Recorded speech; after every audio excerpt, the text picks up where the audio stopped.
Hey everybody, this is Charlie, the Pennsylvania grain farmer, coming to you from currently sunny western Pennsylvania. It's Friday, November, I guess it will be the 25th. And it's about 2:30 in the afternoon, and what I'm doing right now is a couple things to get ready for winter and for the snow. Not that we have any snow forecast yet at this time. I mean, we have had some traces of snow up to this point, but you know, nothing that needed to be cleaned off or anything like that. But I know that time's coming, so usually right around Thanksgiving I have two things I try to get ready. I try to get my Oliver 1550 ready, and that means putting on this high lift and also putting on the back blade that you can see back there in the background in the direction of the red shed. And then I have a Cub Cadet side-by-side, which I put a blade on the front of. So that's what I'm going to be working on today. Now, I'm not going to set the camera up and you know, make you watch me do the whole thing, because that won't be that interesting. But you know, I'll just show you the highlights along the way. The 1550 you know about from the previous video, and if you haven't seen it, it's on my channel. And what I have for that is a new idea, high lift. We bought that 1550 in 1967, and this high lift, this new idea high lift, we bought it new, I believe, in 1972. And we took the tractor down to the local Oliver dealer, which is only about 7 miles away, and they mounted this frame that you can see right here, which has been on the tractor ever since 1972. And all I need to do is drive the front end into this into the high lift in between those two big arms, take my support posts out, and I got 4 pins to hook up and 2 hydraulic cables. So I'm going to do that right now. I'm just looking. This looks like it's a model number 506 from what I'm seeing from this old tag. I didn't even remember that that tag was still on there, but that's what it is, a 506. So I'm going to go ahead and get that done, and then we'll be back. All right, it's about 15 minutes later. The high lift is on. I've moved the tractor over to where I'm going to put the blade on. Now this blade, oh, it might be 5 or 6 years old. It's a blade I bought at Tractor Supply. It's one of those Country Line product brands, but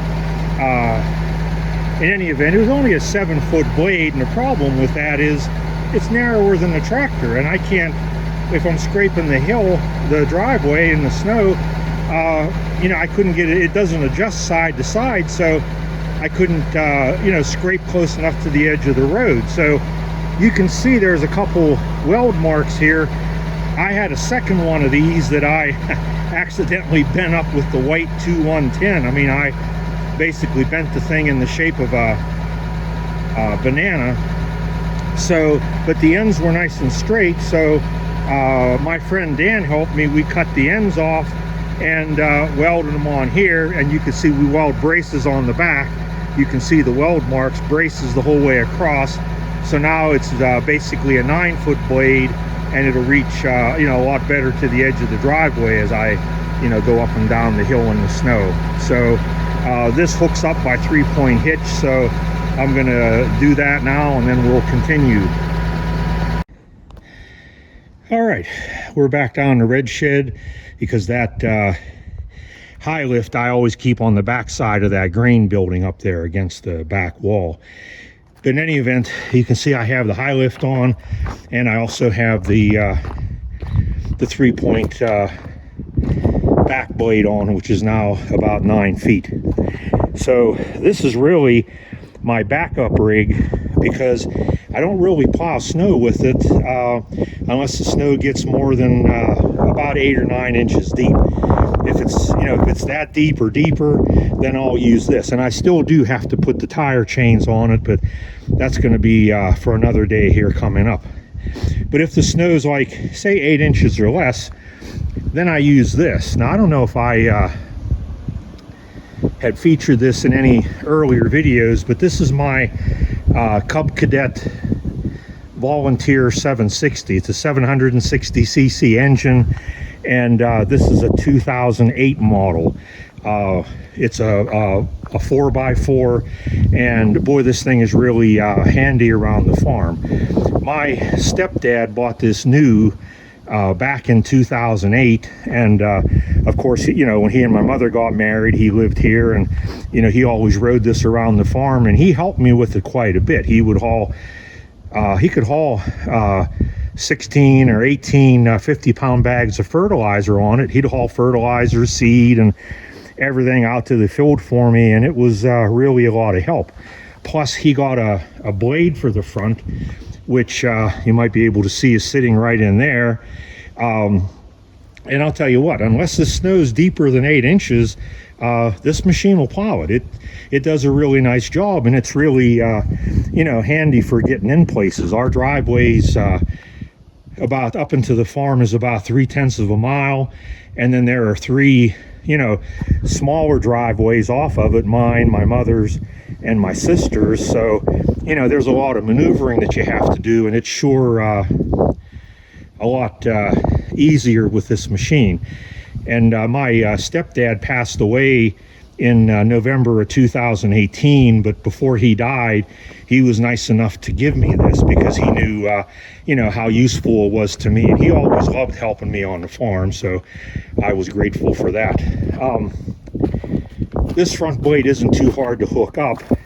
There are 2 little eyelets down here on the coming out of the frame, so there's a bolt goes into each one of them. And then right here, a chain hooks to one of these, and there's kind of like a, oh, I can't think of the word. There's a little electric motor that, you know, pulls that chain up and down, and is what lifts and puts the blade down. Kind of like a winch, I guess, is the word that I was looking for.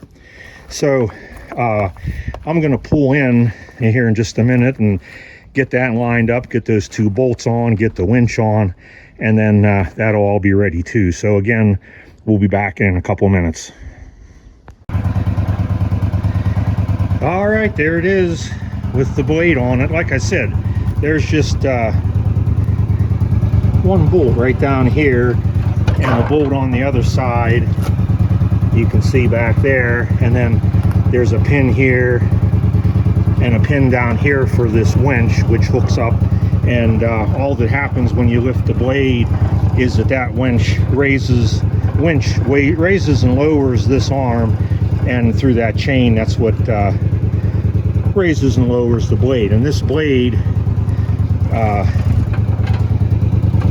because of this pin, it can be angled. I can angle it 45 degrees to the right or 45 degrees to the left.